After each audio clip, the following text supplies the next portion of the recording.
Here's a talking point for you guys and I to talk about. I overheard that in Ghost Spider that they actually brought George Stacy back to life. How does that work?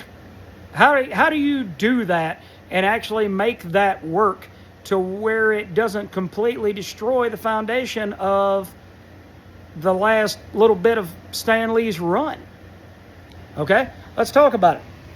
Okay, so George Stacy dies at the hands of the destruction between Dr. Octopus and Spider-Man in ASM number 90. Okay, fast forward a little bit. Now you got Gwen pissed off at Pete, aka Spider-Man, because of her father's death.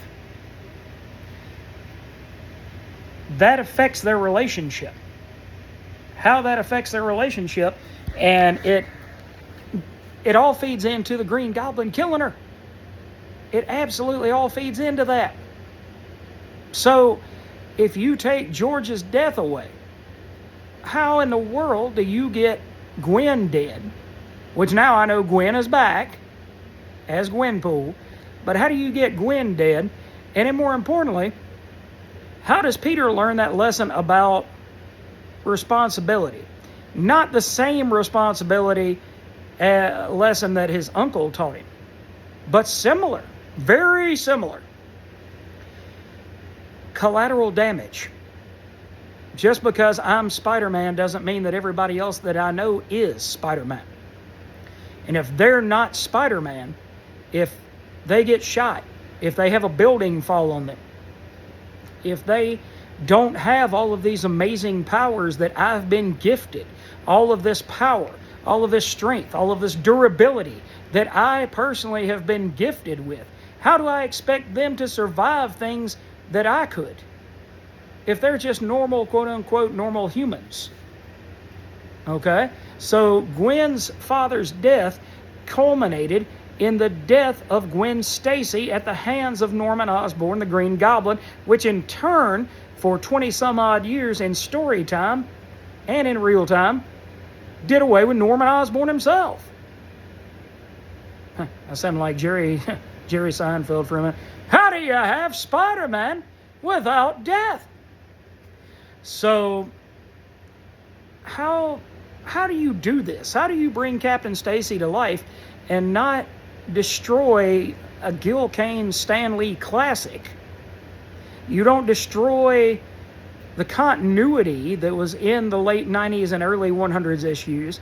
How do you reconcile all that? Now, a lot of people are going to say, it's just a comic book. It doesn't matter. But what continuity does matter?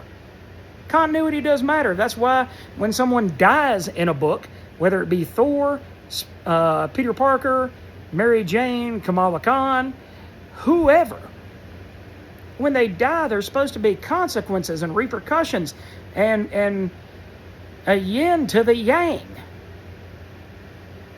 So how do you say, oh, well, we're just going to bring George Stacy back and, it'll be fine. Everything will work out because Gwen is back now. How dare you go back and destroy that storyline, which at the time was up there with the death of Jean DeWolf. Okay, if you bring Captain Stacy back, why don't you bring Jean DeWolf back? If you bring Jean DeWolf back, you have to bring back the Sin Eater.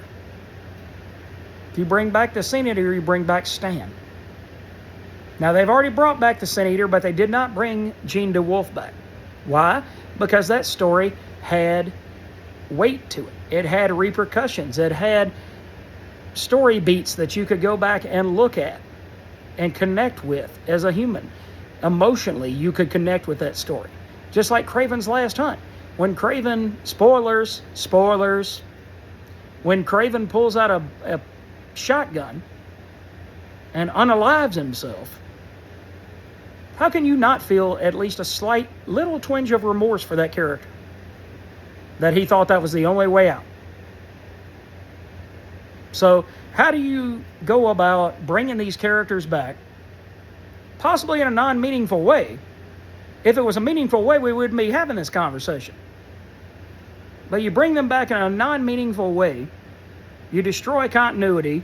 You destroy the emotional punch of some of these greatest stories of Spider-Man's history. And you just pee all over them. Just so that you can have a story that doesn't make any sense. What do you guys think? Do you think them bringing back Gwen Stacy and now George Stacy was a great idea? Or do you think they should have let Captain Stacy rest in peace?